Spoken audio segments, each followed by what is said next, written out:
नमस्कार मित्रांनो, आपल्या चॅनलवर तुमचं स्वागत आहे. आज आपण बघणार आहोत शेतीसाठी आणि बागकामासाठी खूप उपयुक्त असलेले गांडूळ खत म्हणजेच वर्मी कंपोस्ट. हे खत कसं बनवतात, त्याचे फायदे काय आहेत आणि आपण घरीच कसं तयार करू शकतो, हे सगळं आजच्या व्हिडिओमध्ये जाणून घेऊया.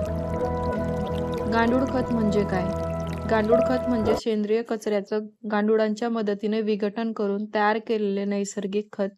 यात भरपूर पोषक द्रव्ये असतात जी झाडांच्या वाढीसाठी खूप फायदेशीर आहेत.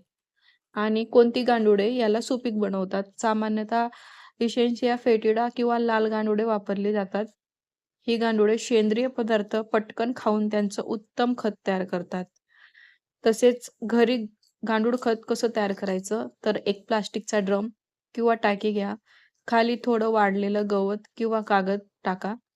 त्यावर स्वयंपाकघरातील सेंद्रिय कचरा, ज्याच्यामध्ये भाजीचे सोलं, फळांचे तुकडे टाका. त्यात गांडुळे सोडा. अ, आणि ओलावा टिकवण्यासाठी थोडं पाणी शिंपडा आणि टाकी सावलीत ठेवा. 30 ते 45 दिवसांमध्ये तुमचं गांडूळ खत तयार होईल. धरणी हरवली त्याचे ही फायदे दरवली कोणकोणते आहेत तर नैसर्गिक कशी ही मातीची सुनी सुपीकता वाढवते, दरद झाडांना सुन हरी वाढ दरद जलद गतीने करून देते, रासायनिक खतांची गरज कमी भासू देते आणि पर्यावरणपूरक आहे. आणि घरच्या घरी तुम्ही बनवलेलं जे ते तुम्ही वापरू शकतात आणि पुन्हा पुन्हा निर्मिती करू शकतात. त्याच्या टिप्स काय काय आहेत तर खूप ओलावा ठेवू नका, नाहीतर वास येऊ शकतो. मांस किंवा तेलकट पदार्थ टाकू नका आणि मेन आणि महत्त्वाचं, सावलीत ठेवणं खूप गरजेचं आहे.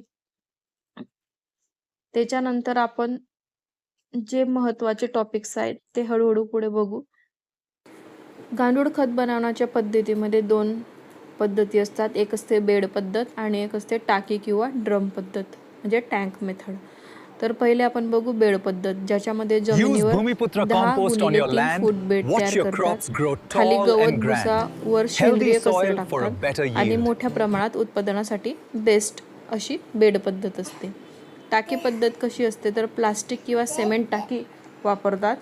घरगुती वापरासाठी योग्य असते आणि कमी जागेत करता येते. तिसरी असते पीठ पद्धत, जी जमिनीत खड्डा करून त्यात प्रक्रिया करून टाकू शकतो आपण आणि खर्च कमी, पण पावसात पाणी साचू शकतं. म्हणजे ड्रेनेजची सुविधा यामध्ये नसते, त्याच्यामुळे ही पीठ पद्धत जास्त करून कोणी शेतकरी वापरत नाही. गांडूळ खतासाठी पोषक घटक कुठकुठले असतात तर नायट्रोजन असते. नायट्रोजनमुळे झाडांची वाढते. फॉस्फरसमुळे मुळांची वाढ मजबूत होते. पोटॅशियममुळे फळ चांगली येतात. आणि मायक्रोन्यूट्रिएंट्स म्हणजे झिंक, आयर्न आणि मॅग्नेशियम.